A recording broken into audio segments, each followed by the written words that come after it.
మా ప్రభుత్వం అత్యంత ప్రాధాన్యత ఇస్తుందన్నారు సీఎం రేవంత్ రెడ్డి. గ్రూప్ 1 పోస్టులకు డిగ్రీ ఉత్తీర్ణత ఉన్న ఇంటర్ పాస్ అయిన సిరాజ్ కి ప్రభుత్వం ఉద్యోగం ఇస్తుందని తెలిపారు. నికాన్ జరీన్ కి కూడా గ్రూప్ 1 ఉద్యోగం ఇవ్వనున్నట్లుగా తెలిపారు. అంతర్జాతీయ స్టేడియం నిర్మాణానికి భూమి కేటాయిస్తామని, హర్యానాలో అమలు చేసే విధంగా స్పోర్ట్స్ పాలసీని తెస్తామన్నారు.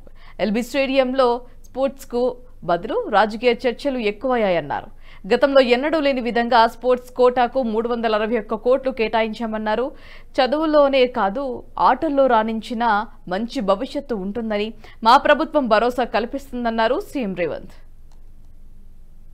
ఇంటర్మీడియట్ పాస్ అయిన సిరాజ్ ఆటలలో కూడా రాణిస్తే ఉద్యోగాలు వస్తాయి, ఉపాధి వస్తుంది, ఆ కుటుంబానికి గౌరవం పెరుగుతుంది.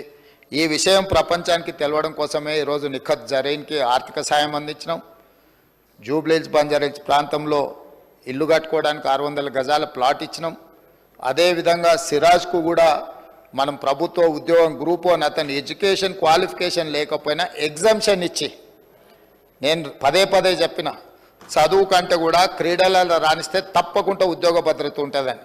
ఇంటర్మీడియట్ పాస్ అయిన సిరాజ్కు మనం ఇస్తున్న గ్రూప్ 1 జాబ్కి యాక్చువల్గా డిగ్రీ క్వాలిఫై అయి ఉండాలి. మనం ఆ ఎడ్యుకేషన్ కూడా ఎగ్జామ్షన్ ఇచ్చి మరి మనం సిరాజ్కి ప్రభుత్వ ఉద్యోగం ఇవ్వడం జరిగింది అధ్యక్ష. నిఖత్ జరీన్ గ్రాడ్యుయేట్ కాబట్టి వారికి కూడా మనము గ్రూప్ 1 డిఎస్పీ కార్డర్ పోస్ట్ ఇవ్వడం జరిగింది. ఈరోజు నేను తమ ద్వారా తెలంగాణ రాష్ట్రంలో కంప్లీట్గా స్పోర్ట్స్ పాలసీని తీసుకురాదలుచుకున్నాము.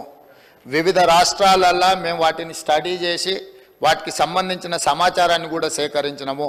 అత్యధికంగా క్రీడాకారులకు ప్రోత్సాహకాలు ఇస్తున్నది హర్యానా రాష్ట్రము.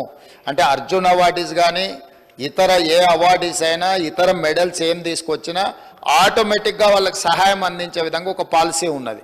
అంటే ఆర్థిక సహాయం కావచ్చు, లేకపోతే ఇల్లు కట్టుకోవడానికి కావచ్చు, లేకపోతే వాళ్ళకు ప్రభుత్వంలో ఉద్యోగాలు ఏ స్థాయి ఏ మెడల్ వస్తే ఏ విధంగా వాళ్ళకి ప్రభుత్వంలో ఉద్యోగ అవకాశాలు కల్పించాలనో హర్యానా స్టేట్లో బెస్ట్ పాలసీని అడాప్ట్ చేసుకున్నారు అధ్యక్ష. మేము అందుకే ఈరోజు హర్యానా, పంజాబ్.